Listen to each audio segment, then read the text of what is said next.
Hello and welcome back to 5 Minute Geography with me, Stephen Doyle. Each week I'll be uploading a 5-minute video explaining as simply as possible the world around us. This week in 5 Minute Geography we're going to be looking at why does it rain? A big thank you to Suzanne and Geraldine for suggesting this week's topic. And don't forget to stick around to the end of the video for another 5 Minute Geography fact of the week. The exchange of water between the oceans and the atmosphere vary greatly over the surface of the earth. Solar energy heats the oceans, and this causes evaporation of the water to occur from the sea. As the water vapor rises, it is cooled until condensation occurs, forming billions of tiny water droplets, which we see as clouds.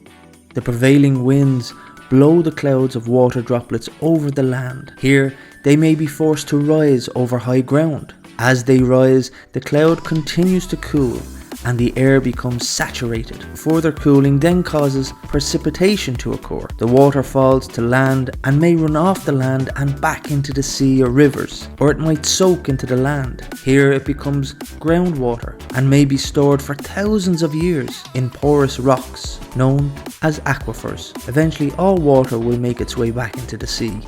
Clouds form when the atmosphere becomes saturated with water. This happens when the water vapor condenses into droplets, which then we see as clouds. For the cloud to release rain, the air temperature must decrease so that the tiny cloud droplets join up to form bigger drops. These drops then are too heavy to stay in the sky. For the rain to fall, a number of things must happen. Firstly, the air must be saturated with water vapor. Secondly, the saturated air must be cooled in some way, usually by rising.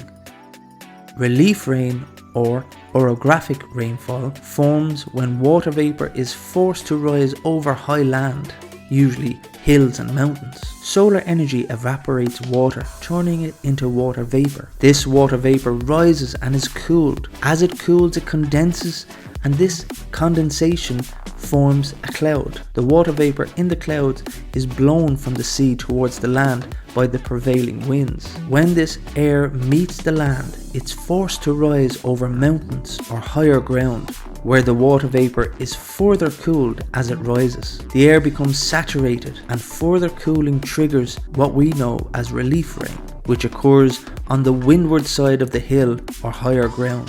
The lee or sheltered side of the hill gets less rain. This is termed a rain shadow.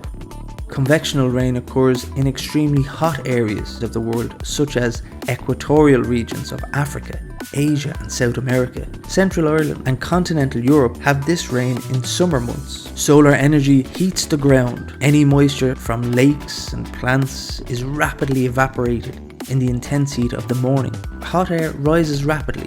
It's lighter and less dense than the surrounding cool air. Huge cumulonimbus clouds form in the mid-afternoon as the atmosphere is saturated. Warm, saturated air eventually rises high enough to be cooled and condensation will occur. Torrential rain falls in mid-afternoon. Thunder and lightning can also occur. Finally, frontal rain is associated with a depression. These weather fronts travel across Ireland and Europe. As a warm air mass meets a cold air mass, a front is formed. Warm air is forced to rise over the cold air as it is lighter and less dense than the cold air. Any moisture in the warm air is cooled as it rises. Clouds form as air becomes saturated. The continuous rising of warm air over the cold air creates more condensation, causing it to rain. Water will eventually return back to the oceans for the cycle to start all over again. This is why exchange of water between the oceans and the atmosphere varies greatly over the surface of the earth. There are 3 types of rain: relief, convection, and frontal rain, all of which warm, saturated air needs to rise, cool, condense, form a cloud, and then precipitation occurs. The 4 key things to remember: evaporation, condensation, precipitation, and runoff. Not all raindrops are made of water. On Venus and other moons and planets, rain is made of sulfuric acid or methane. Even stranger, on a planet 5,000 light years away, Scientists have found raindrops made of iron rather than water. As always, I've been Stephen Doyle with 5 Minute Geography.